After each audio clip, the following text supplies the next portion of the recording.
Hello, everyone, and welcome to our last episode of Ask Alpar. My name is Julie Brignac, and I have the pleasure of leading client services and delivery for WNS Denali. Thank you, Alpar, for joining today. I'm so excited to be able to moderate your last 2021 Ask Alpar series. Thank you, Julie. I'm excited to be here as well. Great.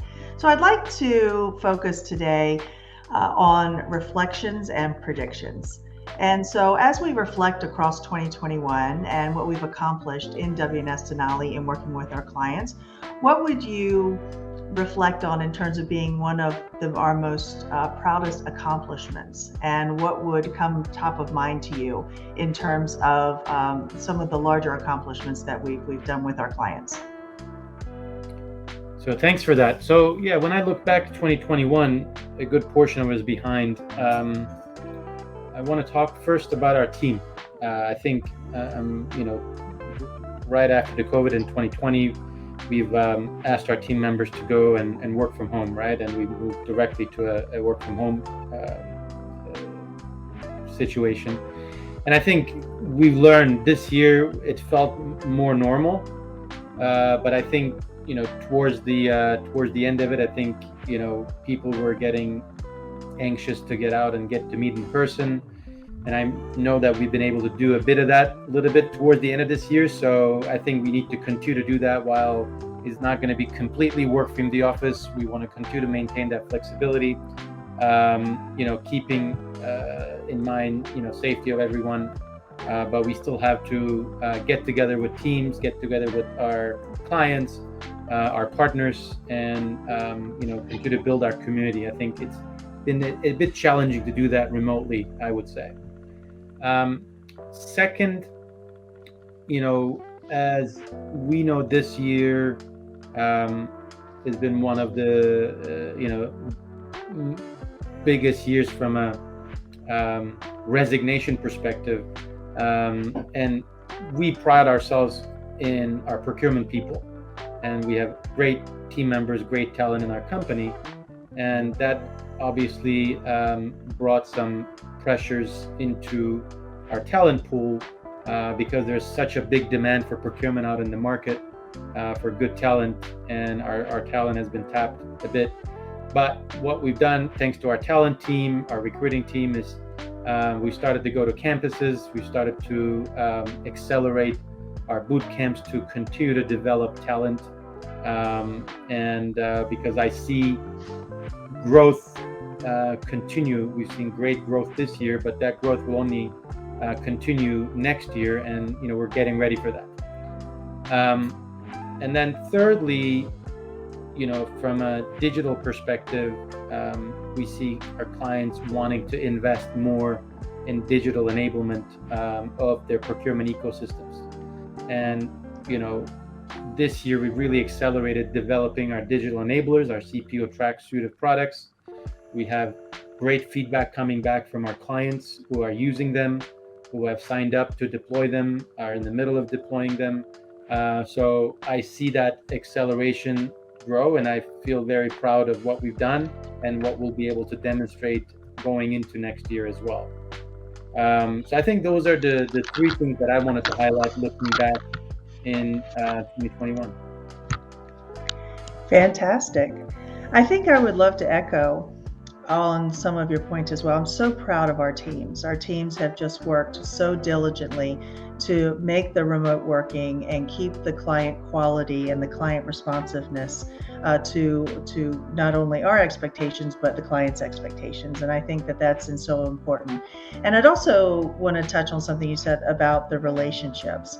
We have relied so heavily in 2021 on our relationships that we had already developed with our clients.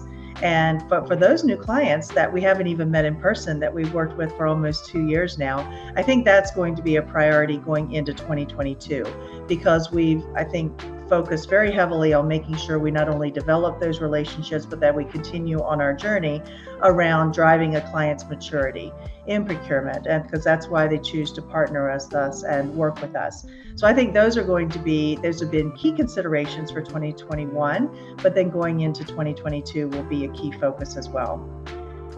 So Alpar, last year, if you recall, we did a benchmark survey around key priorities at our clients. And what came out of that survey was that clients wanted to focus more on how that procurement can make a bigger impact on the business, stakeholder alignment, as well as digital. So as we enter into 2022, what do you see as some of the key priorities, not only for our clients, but also for our business? Yeah, so I mean, digital will continue to be at um, the top of the list. I think there's definitely a great demand, as well as a lot of work that needs to be done with digitizing our clients' procurement ecosystem, enabling them to make better decisions with respect to their suppliers and supply chains, as well as, to your point, building better relationship with their stakeholders. So business alignment. And in order to do business alignment, you need to have access to great data internally and externally from an intelligence perspective, that so you can do some further category specific plans and get aligned with your lines of business and how that relates to their objectives in the company. So from that perspective, I know our team has done a great job in terms of further putting structure on, how to think about category management and how to align their category plans with the lines of business. So definitely, I see that as an ongoing, and hopefully, we'll be able to do some more workshops with our clients as things start to open up.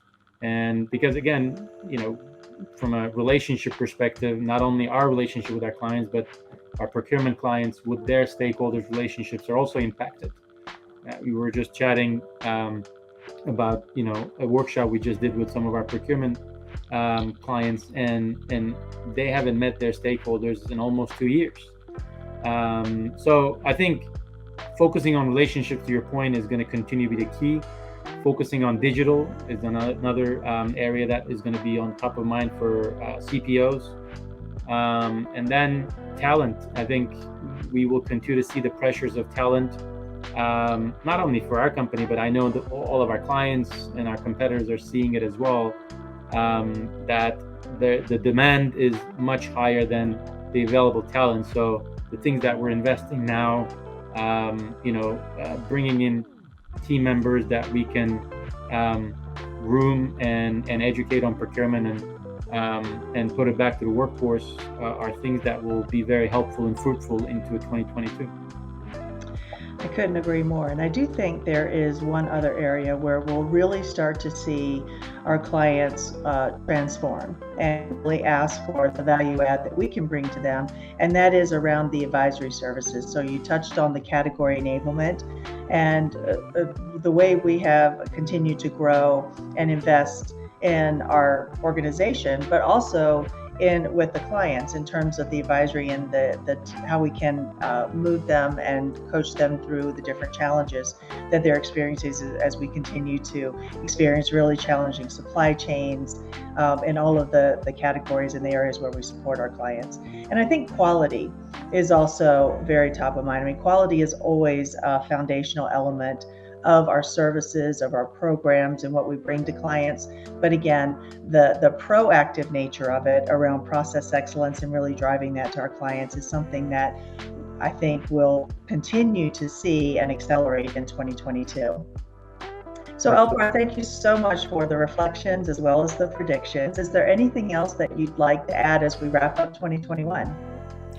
No, I want to thank our team, our clients, our partners for a great year. I think despite all the challenges, we've done a lot and we worked a lot. And I think it's time to, reflect back on that. And hopefully we'll be able to spend some time, a little bit of a downtime with our friends and families and loved ones and come back fully geared up for 2022. So thank you.